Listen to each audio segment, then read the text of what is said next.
Et j'ai le grand plaisir de demander à Charlène Descolonges, qui est avec nous, de nous rejoindre. Charlène, tu es ingénieure hydrologue, spécialisée dans la gestion de la ressource en eau et des milieux aquatiques. Tu as cofondé l'association pour une hydrologie régénérative, qui vise la régénération du cycle de l'eau à l'échelle des territoires. Et enfin, tu as écrit le livre L'eau dans la collection Fake or Not de Tana Éditions. Tu vas nous parler du cycle de l'eau. Merci beaucoup. Elle fonctionne, super, merveilleux. Merci beaucoup. Bonjour à toutes et à tous. Ravie d'être parmi vous aujourd'hui pour vous parler d'un sujet hautement stratégique, hautement important et qui vous concerne tous et toutes. Et je pense que vous avez beaucoup de questions à ce sujet. On va parler évidemment de l'eau. Pour me présenter très rapidement, je suis effectivement ingénieure hydrologue. J'ai une double formation, école des mines et universitaire. Et j'ai travaillé pendant 5 ans ensuite dans la fonction publique. J'ai conseillé des élus sur le partage de l'eau, les conflits d'usage, la planification de la ressource en eau sur un territoire qui a priori n'en manque pas. C'est sur l'Arve en Haute-Savoie, l'Arve qui prend sa source au pied du Mont Blanc et qui termine sa course dans le Rhône, à Genève, après le lac Léman. Et même sur ce territoire qui est considéré comme un château d'eau, eh bien, on avait des tensions et des conflits d'usage entre le tourisme, l'économie, les industries, l'agriculture, etc. Donc on est a priori partout maintenant concerné par ces questions-là et je ne vais pas vous l'apprendre. Vous êtes vous-même souvent peut-être confronté à cette contrainte de l'accès à la ressource en eau. Donc on va faire un voyage là pendant 30 minutes autour de la ressource en eau. Qu'est-ce qu'on met derrière ce terme de ressource et les usages visibles, invisibles. Vous avez sans doute entendu parler de l'empreinte eau. On va en parler. On va parler aussi des impacts qui sont vraiment systémiques. Et on vous a parlé des limites planétaires. Moi, je vais vous parler de l'eau, mais aussi les limites planétaires vues par le prisme de l'eau, puisqu'elles concernent beaucoup de limites planétaires finalement. Et on parlera du changement climatique, puisque c'est le sujet qui nous concerne et menace, une grande menace, on va dire, pour l'humanité, l'ensemble du vivant. Donc, qu'est-ce que ça va donner sur ce grand cycle de l'eau ? Et on va finir quand même par quelques notes d'espoir autour de solutions, mais je ne vais pas m'avancer trop, puisque ce n'est pas l'objet de cette session. En tout cas, c'est des petites graines que je sème pour nourrir vos réflexions. C'est parti. Alors, avant de commencer, qui est inquiet par l'eau, que ce soit les trop d'eau ou les manques d'eau? Ok. C'est bien parce que dans les publics où je vais, généralement, c'est quelque chose qui est assez lointain ou c'est quelque chose qui arrivera plus tard. Et effectivement, les derniers événements en date montrent qu'on est de plus en plus inquiet et soucieux de cette ressource-là. Donc, c'est déjà une bonne chose. Qui connaît l'empreinte eau moyenne d'un Français? L'empreinte eau en milliers de litres par jour. Je vous donne déjà quelques éléments. Oui. 7 à 10 000 par jour. Oui. Ouais. C'est à peu près ça aussi. C'est OK, très bien. J'enregistre, je donne, j'intègre cette donnée-là. On va voir ensemble après. Alors déjà, pour celles et ceux qui me connaissent et qui me suivent, souvent je commence par cette représentation du cycle de l'eau que je dis en fait être fausse. Enfin, je dis, c'est pas moi qui le dis, c'est un ensemble de chercheurs qui annoncent qu'en fait on n'a pas les bonnes représentations de ce grand cycle de l'eau et si on ne pose pas bien le problème, on n'apporte pas les bonnes solutions. Donc c'est pour ça que je dis souvent que le grand cycle de l'eau tel qu'on a appris à l'école est faux puisqu'il ne représente pas nos interactions humaines avec ce grand cycle et à quel point il a été modifié. Avant ça, on a tous appris que l'eau douce présente sur Terre est effectivement une part infime de toute l'eau qui recouvre la planète Terre. Effectivement, on est sur cette toute petite boule que vous voyez sur le schéma, l'eau douce accessible, c'est-à-dire vraiment disponible facilement. Eh bien, c'est moins de 1% de toute l'eau douce disponible sur Terre. On est sur 2,5% d'eau douce. Et dans ces 2,5%, en fait, on en a l'essentiel qui est emprisonné dans les glaciers, au pôle, dans les inland seas, et aussi dans les aquifères très profonds qui sont généralement salés, peu intéressants, si ce n'est maintenant pour stocker du carbone. Ensuite, on a moins de 1% d'eau douce disponible. Et dans ce 1%, on voit encore que les eaux souterraines sont dominantes. Donc c'est toute l'eau qui se trouve dans des aquifères présents à moins de 1 km de profondeur, 1000 mètres à peu près. Ensuite, on a les grands lacs, les sols, l'atmosphère, les rivières et nous-mêmes, êtres vivants, qui stockons de l'eau, mais qui on le remet en circulation finalement. Donc je vous disais que ce grand cycle de l'eau est faux. Je ne sais pas si dans vos souvenirs à l'école, on vous disait que les forêts, les arbres étaient aussi créateurs, en tout cas générateurs de pluie. C'est vrai sur les continents. En fait, ça c'est une représentation que l'on se donne pour représenter ce grand cycle de l'eau, entre guillemets, naturel. En fait, les pluies qui arrivent des océans arrivent sur les littoraux et en fait, elle est reprise par la végétation qui l'évapotranspire et on a ces petits cycles de l'eau qui se répètent, qui arrivent des littoraux et qui remontent à l'intérieur des terres. Donc ça, c'est ce qu'on appelle le recyclage continental des pluies. Et plus on a effectivement des littoraux et des continents bien pourvus en forêt, en couverture végétale, plus on a ce recyclage qui est important. Bon, tout ça pour dire que finalement, l'eau verte, c'est cette eau qui est évapotranspirée par les plantes, vous l'aurez compris, on a ce petit recyclage de l'eau verte en eau bleue grâce aux végétaux.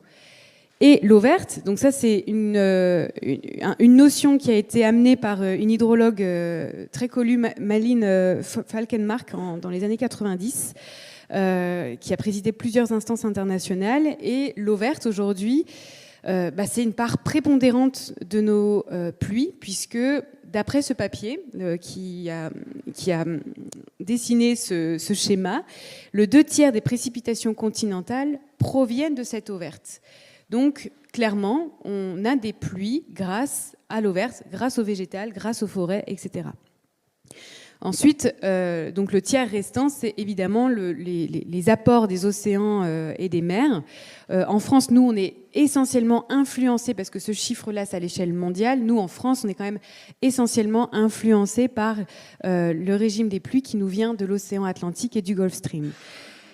Mais, toutefois, en été, si on a de la pluie, c'est quand même grâce aussi à l'évapotranspiration. Donc ça, c'est quelque chose qu'on essaye de documenter de plus en plus. Dans ce schéma, vous allez voir ces grandes flèches jaunes, qui sont ce grand cycle de l'eau naturel, et les flèches bleues et vertes. Et donc, on a les flèches vertes. Alors, je ne sais pas où se trouve le pointeur. Je crois que c'est voilà, la flèche verte ici. C'est l'usage agricole des pluies. L'essentiel de notre agriculture fonctionne aujourd'hui par l'irrigation pluviale, c'est-à-dire les pluies qui font pousser nos végétaux. Eh bien, donc ça, ce chiffre 19 000 milliards de mètres cubes d'eau, c'est notre appropriation humaine de l'eau verte pour faire pousser les végétaux pour notre alimentation. Ça, c'est une empreinte de l'eau. On a ensuite, évidemment, toute l'eau bleue qu'on mobilise pour nos industries, pour l'eau potable, pour l'irrigation agricole, là, cette fois, et tous les usages de l'eau bleue qu'on connaît, on va dire, plutôt classiquement. Ensuite, on a l'eau grise, et ça, vous le connaissez bien, ça fait écho à la présentation précédente, c'est tous les fluides polluants qu'on va émettre dans l'environnement et qui vont devoir être absorbés, entre guillemets, par les hydrosystèmes. Les hydrosystèmes sont capables de les dépolluer naturellement ou les diluer s'il y a suffisamment d'eau. Donc ça, c'est ce qu'on appelle l'empreinte eau grise. Quand on fait la somme de l'empreinte eau verte, c'est-à-dire notre appropriation de l'eau verte, essentiellement par l'agriculture, quand on fait la somme de cette empreinte eau verte, de cette empreinte eau bleue, de cette empreinte eau grise, on arrive à ce chiffre de 24 000 milliards de mètres cubes d'eau. C'est l'empreinte eau annuelle de toute l'humanité. Donc 24 000 milliards de mètres cubes d'eau, personne arrive à se représenter un tel volume. C'est l'équivalent de ce que disent les chercheurs, la moitié des débits, les apports des fleuves et des rivières, environ la moitié de ces apports qui seraient en fait détournés et appropriés par toutes nos activités. C'est dire à quel point nous sommes dépendants de cette ressource-là. Sans eau, nous n'aurions pas évidemment d'industrie, nous n'aurions pas d'agriculture, d'énergie, nous n'aurions pas tout simplement d'économie. Et ça, c'est une variable complètement oubliée. On a oublié que l'eau avait des cycles. Et dans la ressource en eau, on a ces cycles-là qui se répartissent en fonction du climat, du territoire. Et je vais vous en parler un peu plus, notamment en France. Donc en France, on a un régime, comme je disais, très influencé par l'océan Atlantique, qui est assez généreux. Hein. On a 900 mm en moyenne, 930 mm de pluie chaque année. Sur ces 930 mm, donc c'est environ 500 milliards de mètres cubes d'eau, si on le répartit sur l'ensemble de la surface de la métropole. Ça, c'est une moyenne annuelle observée depuis les relevés Météo France. Dans ces 930 mm, il y en a environ 60% qui va repartir par évaporation, évapotranspiration. Les 40% restants vont avoir le choix de s'infiltrer dans le sol, recharger une nappe en profondeur ou bien s'écouler en surface dans les hydrosystèmes. On a un petit bug. Donc là, en France, on a le système, le SDES, le service d'études statistiques français, qui montre que cette ressource en eau, donc disponible, c'est-à-dire une fois qu'elle s'est évaporée, ce qui reste en fait, c'est vraiment l'eau qui est disponible et renouvelable. Cette quantité d'eau douce disponible renouvelable en France a tendance à diminuer. Entre la période 90-2000 et 2000 jusqu'à 2018, on en constate une baisse d'environ 14% de ce volume d'eau disponible et accessible en France. Moins 14%, pourquoi ? Parce qu'on a, comme je vous disais, une évapotranspiration de plus en plus forte avec l'augmentation des températures, mais aussi une baisse des précipitations qu'on constate, notamment dans le sud de la France, dans le sud-ouest, et c'est tout. Mais en tout cas, quand on fait la moyenne, en tout cas en France, on a une baisse tendancielle de cette ressource en eau disponible. Ce que je vous donne là, ce sont des chiffres annuel à l'échelle de la France. Ça ne veut pas dire grand-chose. Retenez une chose, c'est quand on parle de l'eau, d'une manière générale, et de l'hydrologie, plus particulièrement, il faut vraiment s'attacher à étudier ce bilan quantitatif à l'échelle des bassins versants. À l'échelle d'un territoire, d'un bassin versant, le bassin versant, c'est la cuvette, la grande cuvette délimitée par les reliefs, dans lesquels vont se concentrer donc cette eau de surface à l'intérieur des rivières, des fleuves, etc. On a 6 grandes cuvettes en France, 6 grands bassins versants, la Loire, la Bretagne, la Normandie, la Seine, l'Artois-Picardie, le Rhin, un bout du Rhin, la Meuse et la Moselle, ensuite le Rhône, Méditerranée et l'Adour-Garonne. Ça, c'est nos 6 grands bassins et 6 grandes cuvettes. Et dans ces grandes cuvettes, on a des petites cuvettes, ce qu'on appelle les sous-bassins versants. L'idée, quand on parle de l'eau et du manque d'eau, d'une manière générale, il faut parler en cuvette, il faut parler en sous-bassin versant. Il faut regarder à l'échelle d'un territoire ce que ça donne en termes de précipitation. Ce qui arrive, c'est l'entrée. Ce qui repart, c'est-à-dire l'évapotranspiration, et ce qui ressort, c'est-à-dire nos usages, nos prélèvements, mais aussi ce qui repart de l'hydrosystème. Donc ça, c'est ce qu'on appelle un bilan hydrologique, et c'est le chiffre que je vous ai montré. On l'a fait à l'échelle de la France, mais il faut vraiment plutôt le faire à l'échelle d'un bassin versant.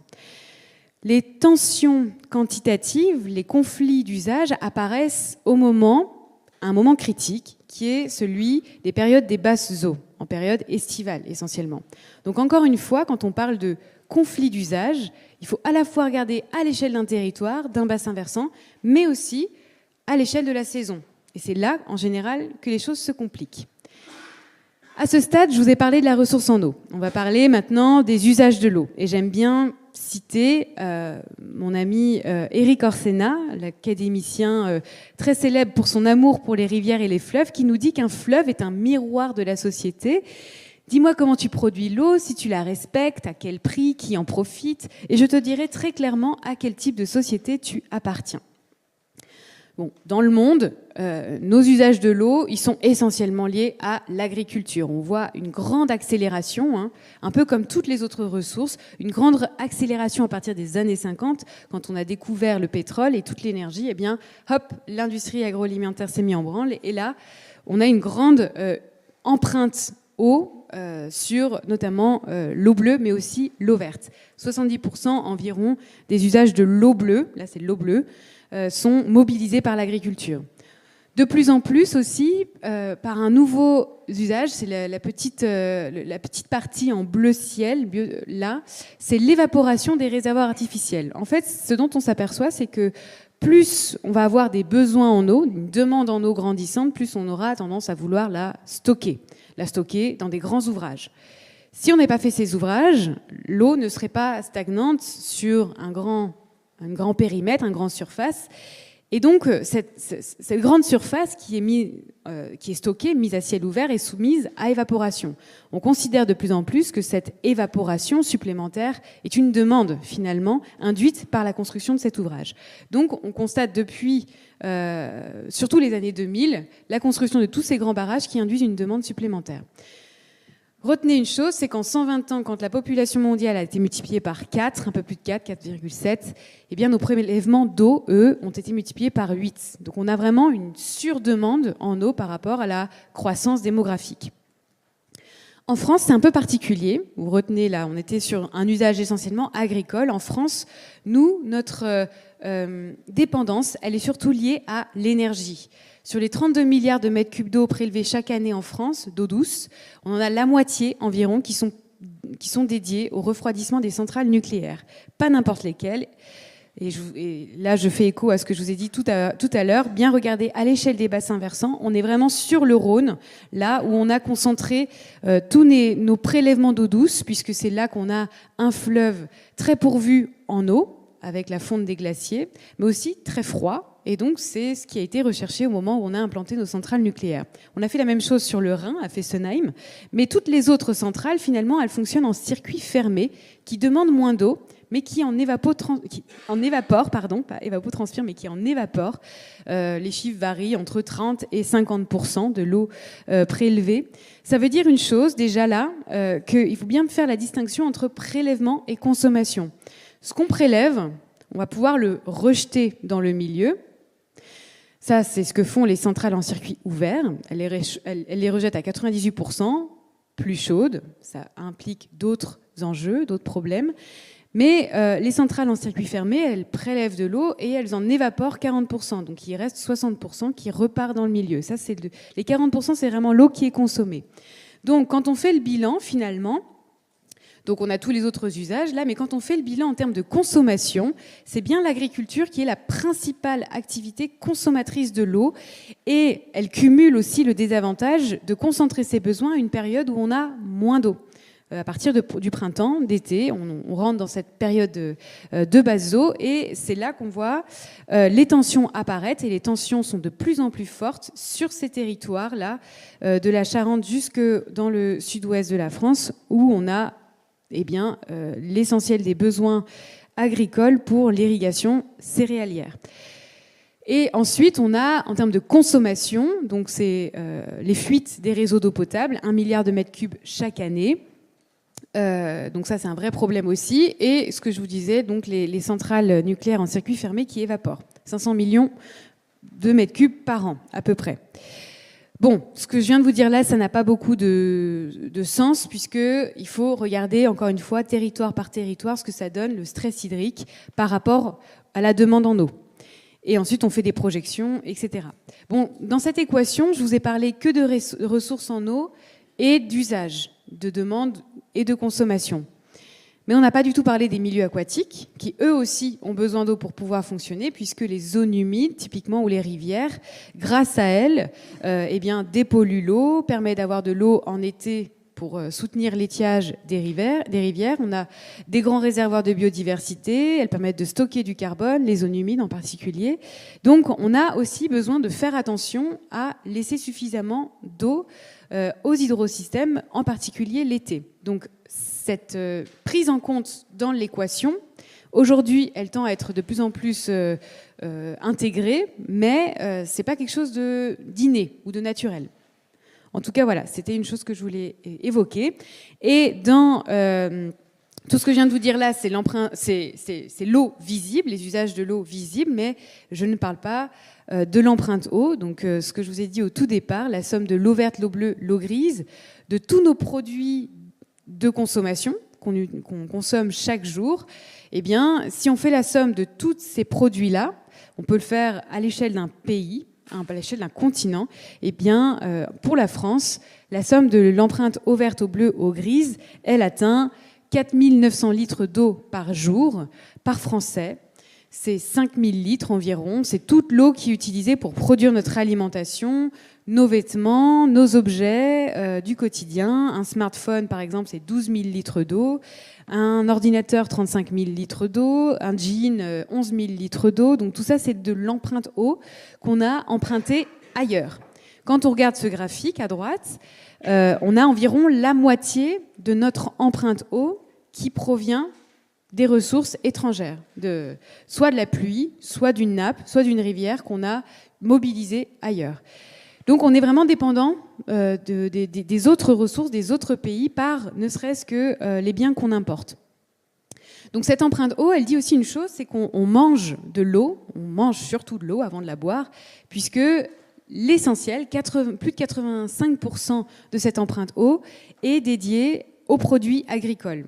Et c'est vraiment ça le message qu'il faut retenir, c'est que on mange de l'eau et plus on a un régime carné, riche en eau virtuelle, plus on va peser sur les ressources en eau de notre pays, mais aussi des pays qui sont exportateurs de produits alimentaires. Voilà, donc je ne vais pas rentrer dans le détail de l'empreinte eau, on pourra en parler dans les discussions. Il y a plein de méthodes, il y a plusieurs approches, il n'y a pas de consensus scientifique aujourd'hui comme on peut l'avoir sur l'empreinte carbone, mais c'est quand même important aujourd'hui d'en parler et d'avoir cette métrique pour vous, industriels, mais aussi pour toutes les entreprises, de bien prendre conscience qu'on a une empreinte eau, qu'elle soit chez nous, qu'on prend en charge chez nous en France ou ailleurs. Ensuite, on va parler des... Alors ça, je ne vais pas rentrer dans le détail. On va parler des impacts qui sont vraiment systémiques. Et le message qui est très important à savoir, c'est que on parle beaucoup du changement climatique, on parle beaucoup du carbone, on parle de plus en plus de la biodiversité. Et l'eau, vous l'aurez compris, c'est un peu quelque chose un peu flou, un peu complexe, qu'on a mis de côté. Et on attribue souvent le changement climatique comme la cause des crises de l'eau que l'on vit aujourd'hui. Et c'est plutôt faux. En fait, le changement climatique vient révéler, accentuer, amplifier toutes les dégradations de ce grand cycle de l'eau qui a été profondément altéré avant même d'avoir subi les effets du changement climatique. Ça, c'est vraiment vérifié dans les études des limites planétaires. Et ce que je représente, toujours ces mêmes couleurs d'eau verte, d'eau bleue, d'eau grise, l'ensemble des impacts systémiques qu'on a sur ce grand cycle. On va les passer en revue très rapidement. L'empreinte eau verte, le changement de couverture et d'usage des sols. C'est la principale cause de détérioration de ce grand cycle de l'eau. Il y a un papier, notamment de Johan Rockström du Resilience Center, du Stockholm Resilience Center, l'université qui a vraiment théorisé les limites planétaires, qui montre que le changement de couverture et d'usage d'un sol va vraiment affecter les pluies d'un autre pays. Je confère à la déforestation amazonienne. Mais c'est vrai aussi pour l'imperméabilisation, l'artificialisation des sols au sens large, qui empêche l'eau de pluie de s'infiltrer. Je vais vous l'illustrer juste après. Je continue mon portrait de ce grand cycle de l'eau dégradée. On a dans le même temps l'appropriation de l'humidité du sol. Ça, c'est essentiellement lié aux activités agricoles, comme vous l'aurez compris, qui dépendent de cette eau verte. Ensuite, on a la famille des eaux bleues. Dans cette famille, j'appelle les surpompages ou les prélèvements d'eau excessifs par rapport à la capacité d'un hydrosystème à se renouveler. C'est ce qu'on appelle aussi le minage des eaux souterraines. Ce minage des eaux souterraines, il est surtout vérifié en Asie, dans les pays asiatiques, mais aussi aux États-Unis. Dans la plupart des pays qui sont industrialisés, on a ce phénomène de minage des eaux souterraines qui peut impliquer de nombreux effets en cascade, comme la salinisation des terres, où une fois que la terre est salée, en fait, elle devient infertile et impraticable. Donc les surpompages, le fait de surpomper par rapport à la capacité d'un hydrosystème à donner de l'eau, eh bien, c'est un phénomène d'une ampleur mondiale qui concerne aujourd'hui beaucoup de pays et de régions du monde. Le pendant de ça, quand on a des demandes qui excèdent la ressource en eau disponible, on va être tenté, évidemment, de vouloir stocker l'eau. donc stockées dans des grands ouvrages, que ce soit les grands barrages, multi-usages ou non, les fameuses méga-bassines ou réserves de substitution, sont des moyens de stocker l'eau et vont impacter l'hydrologie, c'est-à-dire l'écoulement naturel des eaux, puisque dès qu'on stocke de l'eau, on va impacter ce qui va se passer en aval. Je ne rentre pas trop dans le détail, on pourra en reparler dans les discussions.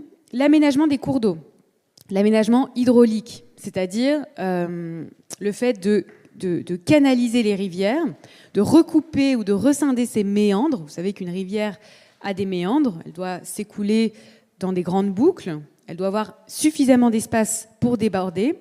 Eh bien, le fait d'avoir canalisé ces rivières, c'est un héritage que l'on doit d'abord au transport fluvial, pour faire passer selon un gabarit les bateaux. Eh bien, cela aussi contribue à accélérer les flux d'eau en surface. Plutôt que d'avoir une rivière qui va prendre le temps de s'écouler dans ses méandres, eh bien là, elle va accélérer son flux. Et ça contribue aussi à ce que j'appelle la grande accélération du grand cycle de l'eau. Quand l'eau ne peut plus on va dire, s'écouler dans ses méandres, elle ne peut plus non plus s'infiltrer et recharger sa nappe d'accompagnement. Ça, c'est aussi important de comprendre. Enfin, on a dans l'eau grise les pollutions. Je ne vais pas revenir sur la très riche présentation que vous venez d'avoir, mais tous les cours d'eau aujourd'hui sont impactés par ces polluants, qui soient éternels, atmosphériques, diffus ou rejetés en direct. Aujourd'hui, on a ce grand phénomène-là. Et donc le changement climatique qui va rajouter une difficulté supplémentaire.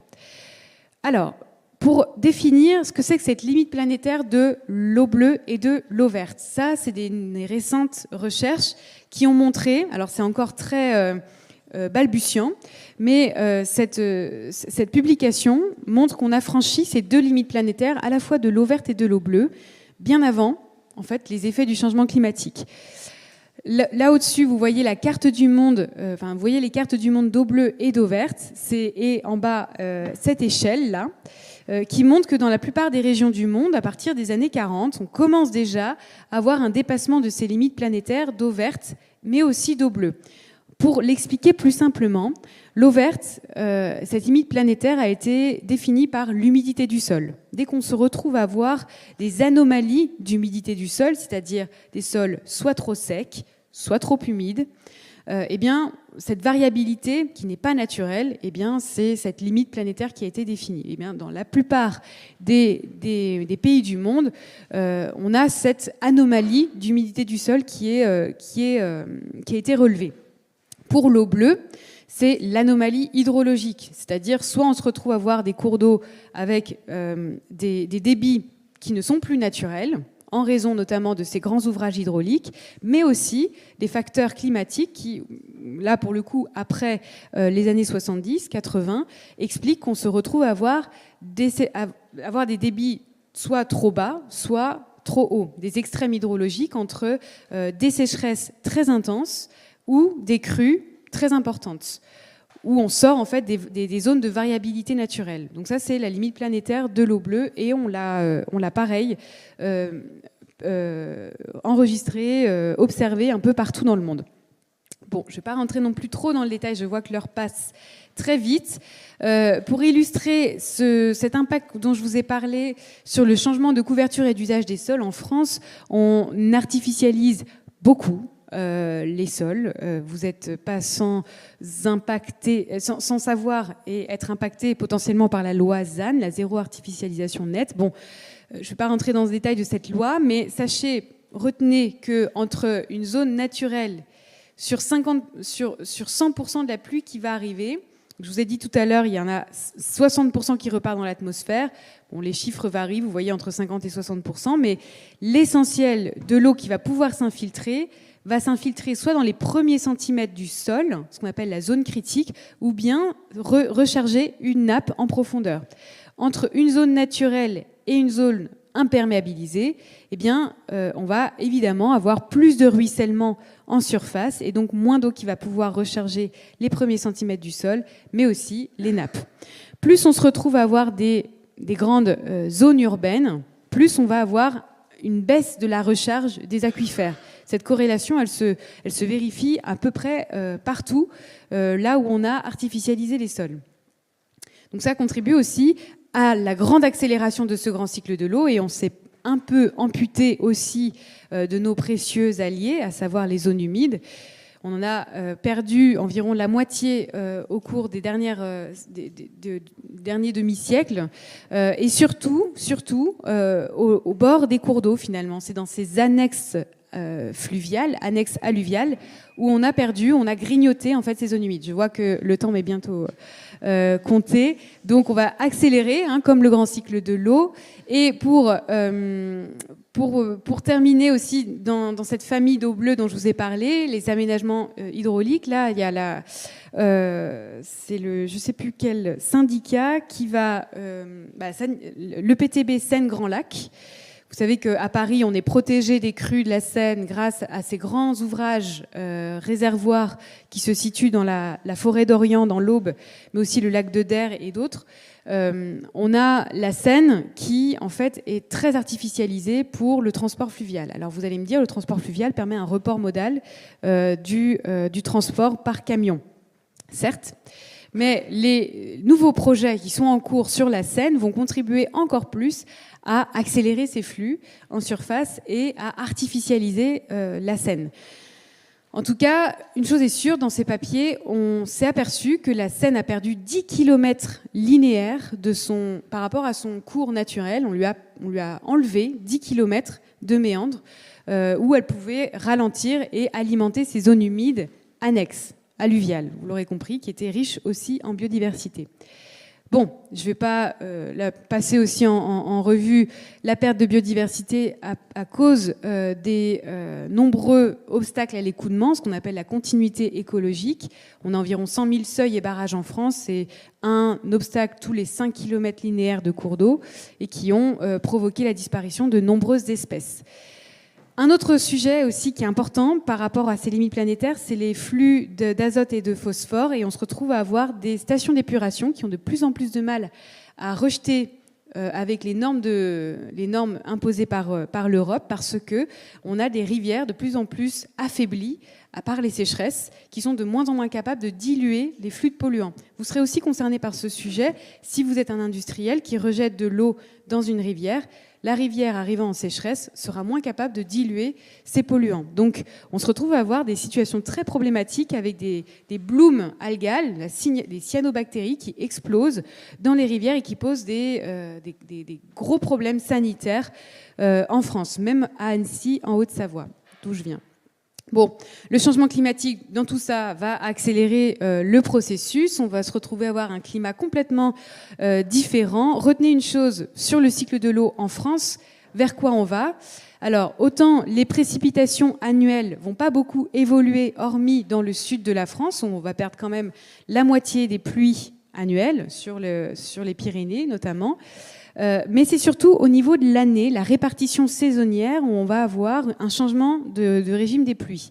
Typiquement, donc, là, c'était vraiment une répétition générale, 2022, 2023, 2024 aussi.